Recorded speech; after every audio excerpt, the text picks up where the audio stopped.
Readings from the Liturgical Year by Dom Prosper Guéranger.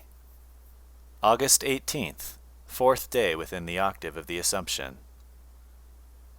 In the eternal decrees, Mary was never separated from Jesus.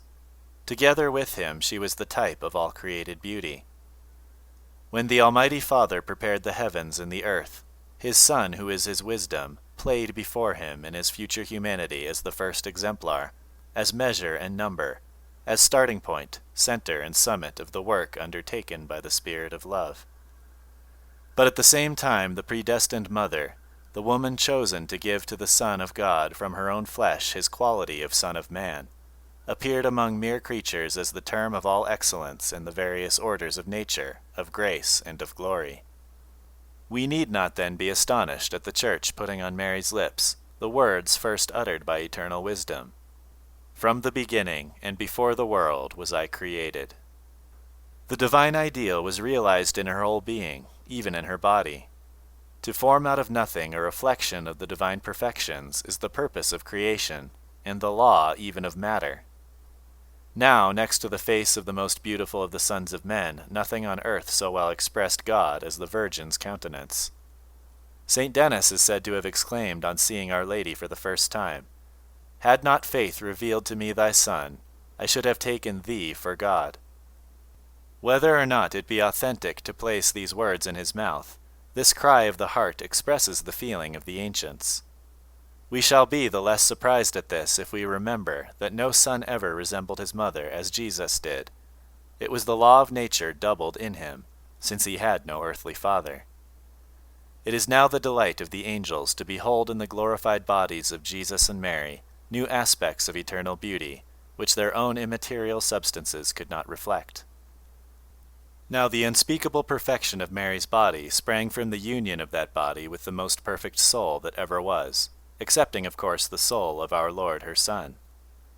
With us, the original fall has broken the harmony that ought to exist between the two very different elements of our human being, and has generally displaced, and sometimes even destroyed, the proportions of nature and grace. It is very different where the divine work has not thus been vitiated from the beginning, so that in each blessed spirit of the 9 choirs, the degree of grace is in direct relation to his gifts of nature. Exemption from sin allowed the soul of the Immaculate One to inform the body of his own image with absolute sway, while the soul itself, lending itself to grace to the full extent of its exquisite powers, suffered God to raise it supernaturally above all the seraphim, even to the steps of his own throne. For in the kingdom of grace, as in that of nature, Mary's supereminence was such as became a queen. At the first moment of her existence in the womb of Saint Anne, she was set far above the highest mounts. And God, who loves only what he has made worthy of his love, loved this entrance, this gate of the true Sion, above all the tabernacles of Jacob. It was indeed impossible that the Word, who had chosen her for his mother, should even for an instant love any creature more, as being more perfect. Throughout her life there was never in Mary the least want of correspondence with her preventing graces. So great perfection could not brook the least failing, the least interruption, the least delay. From the first moment of her most holy conception until her glorious death, grace operated in her without hindrance, to the utmost of its divine power. Thus, starting from heights unknown to us, and doubling her speed at each stroke of her wings, her powerful flight bore her up to that nearness to God, where our admiring contemplation follows her during these days. Our Lady, moreover, is not only the firstborn, the most perfect, the most holy of creatures and their queen. She is all of this only because she is also the mother of the Son of God. If we wish only to prove that she alone surpasses all the united subjects of her vast empire, we may compare her with men and with angels in the order of nature and grace. But all comparison is out of the question if we try to follow her to the inaccessible heights, where still the handmaid of the Lord, she participates in the eternal relations which constitute the Blessed Trinity. What mode of divine charity is that, whereby a creature loves God as her Son? But let us listen to the Bishop of Meaux, not the least of whose merits is to have understood as he did the greatness of Mary. To form the Holy Virgin's love, It was necessary to mingle together all that is most tender in nature and most efficacious in grace. Nature had to be there, for it was love of a Son. Grace had to elect, for it was a love of God.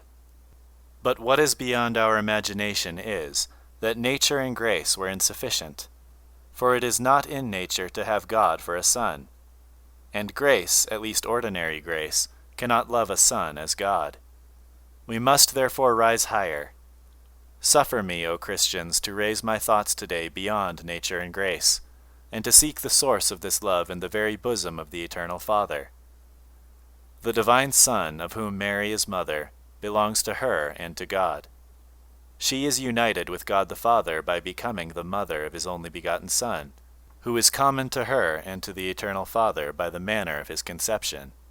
But to make her capable of conceiving God, the Most High had to overshadow her with his own power, that is, to extend to her his own fecundity. In this way Mary is associated in the eternal generation. But this God who willed to give her his Son was obliged also, in order to complete his work, to place in her chaste bosom a spark of the love he himself bears only to his Son, who is the splendor of glory and the living image of his substance. Such is the origin of Mary's love. It springs from an effusion of God's heart into hers, and her love of her Son is given to her from the same source as her Son himself. After this mysterious communication, what hast thou to say, O human reason?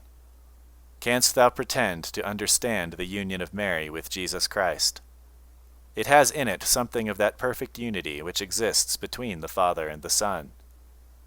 Do not attempt any more to explain that maternal love which springs from so high a source, and which is an overflow of the love of the Father for his only begotten Son.